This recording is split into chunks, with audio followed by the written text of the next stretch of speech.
Fala aí, meus queridos, bora ligar o radar verde e amarelo e falar um pouquinho das atuações dos jogadores brasileiros neste sabadão aqui no velho continente. Afinal, estamos às vésperas da Copa do Mundo do Catar e a gente tem que estar com a lupa apontada para esses caras, né? Vamos falar bastante do Neymar, mas mais um pouquinho à frente do vídeo, né? Porque o Neymar esteve presente na vitória do Paris Saint-Germain contra o Nice, mas não foi o grande destaque, aliás, esteve apagado comparativamente com o Neymar que a gente está acostumado a ver nesta temporada, preso na marcação. Vamos falar também um pouquinho do Rafinha, né, que foi banco no Barcelona. O Barcelona venceu o Mallorca, mas já está pensando na grande decisão que vai ter no meio da semana contra a Inter de Milão na fase de grupos da Liga dos Campeões da Europa lá na Itália, e muito por isso talvez o Rafinha foi banco, mas eu queria começar o vídeo falando sobre o futebol inglês, a Premier League, porque tivemos grandes destaques brasileiros por lá neste sábado. Vamos começar com o clássico do norte de Londres. O Arsenal recebeu o Tottenham, um jogo cheio de rivalidade e mais rivalidade ainda porque os brasileiros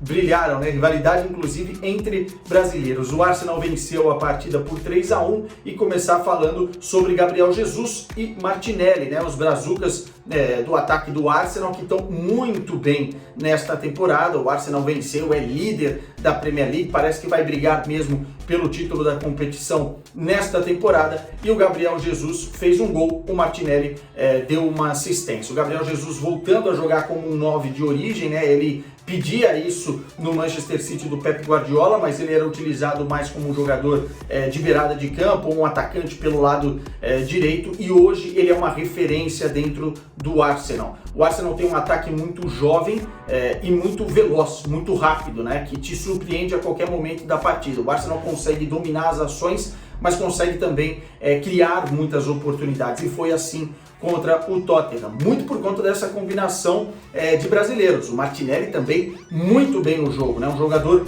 muito veloz, no 1 contra 1 muito importante, que também tem boa finalização. Essa combinação com o Gabriel Jesus e com o restante do time do Arsenal vem casando muito bem, então aí um ponto positivo para os brazucas, o Gabriel Jesus e também o Martinelli. Agora, teve o Gabriel Magalhães, né, o zagueiro que está brigando também por uma vaga nessa lista do Tite para o Catar. Ele acabou fazendo um pênalti no outro brasileiro, ou seja, só deu brasileiro. O Richarlison foi o cara que sofreu o pênalti para o Harry Kane fazer o único gol do Tottenham no jogo. O Richarlison foi bem na partida, em alguns momentos rolou essa rivalidade mais aflorada. A gente sabe que o Richarlison, desde os tempos de Everton, quando encarava o Liverpool, já tinha isso nas veias, né? Quando o jogo é para valer, quando o jogo é um clássico, ele se sobressai na vontade, nesse espírito brigador, e foi bem na partida, acabou não fazendo gol, não dando assistência. O Tottenham perdeu, mas é um ponto positivo que o Richarlison realmente é um cara que saiu muito bem desses últimos amistosos da seleção brasileira e transportou isso também agora no seu retorno ao Tottenham. Sofreu o pênalti, como eu disse, para o Harry Kane marcar. Saindo desse jogo, vamos falar um pouquinho do Liverpool, porque o Liverpool está mal das pernas na temporada e quase sofreu uma derrota acachapante para o Brighton jogando em casa, né? Saiu perdendo por 2-0 e se não fosse Roberto Firmino, a coisa ia complicar ainda mais. O Firmino foi muito bem na partida, né? O Firmino está assim na temporada. A gente viu uma temporada muito abaixo do Firmino na temporada passada por conta das lesões, né? Não teve continuidade, também não começou tão bem essa temporada, mas nesse momento parece que a seleção brasileira, ele foi convocado pelo técnico Tite para os amistosos, fez bem ao Firmino, voltou muito bem e conseguiu fazer 2 gols nessa partida, empatou o jogo. O Liverpool ainda virou, mas sofreu um empate, ficou 3-3 no final, um resultado muito ruim para as contas do Liverpool na Premier League. E aí também destacar a atuação do Alisson. Você deve pensar, pô, o cara sofreu 3 gols, então foi mal. Não, pelo contrário, se não fosse o Arsenal, se não fosse o Alisson, o time do Liverpool poderia ter sofrido muito mais. Ele fez 2 ou 3 defesas importantes. Nos gols do Brighton ele não teve culpa, e o Alisson aí merece também o nosso destaque. Foi um ponto positivo, apesar de ter sofrido aí os 3 gols, inclusive recebeu elogios da imprensa inglesa, né? O Fabinho não foi tão bem assim no jogo. Aliás, todo o sistema defensivo do Liverpool é uma preocupação enorme. O Arnold veio a passeio nessa temporada, né? Tá fazendo jogos horrorosos, especialmente na parte defensiva, e o Liverpool mal das pernas nesse momento, vai ter que lutar inclusive na fase de grupos da Liga dos Campeões para não passar uma vergonha e ser eliminado já nesta fase da competição. Vamos voltar um pouquinho, eu estava falando de Ligue 1, né, do PSG, que é líder da competição, venceu, mas não fez um grande jogo contra o Nice. O técnico Galtier poupou alguns jogadores, né? Entre eles Kylian Mbappé começou no banco de reservas, o próprio Nuno Mendes, o Verratti nem jogou porque estava machucado, mas vai voltar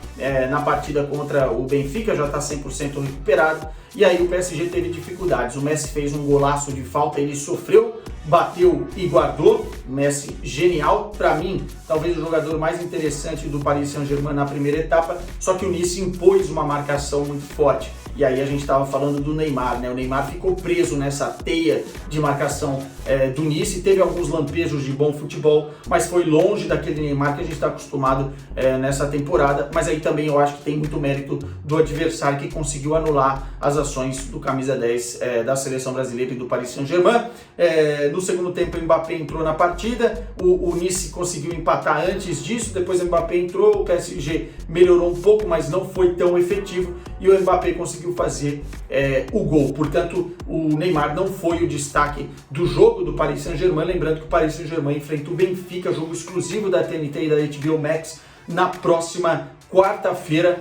Vai jogar no Estádio da Luz, e aí sim vamos ver se o brasileiro consegue recuperar uma grande atuação que ele está nos acostumando nesta temporada, essa é a verdade. E aí, só para terminar com o Rafinha, deixando um convite para vocês também, né? O Rafinha foi banco de reservas, muito provavelmente pode ganhar uma chance como titular no jogo contra a Inter de Milão, jogo na terça-feira, Inter de Milão e Barcelona na TNT e também na HBO Max. Beleza? Falamos bastante dos brasileiros que estão voando baixo, muitos deles no velho continente, nesse início de temporada. Bom para a seleção, bom para a gente.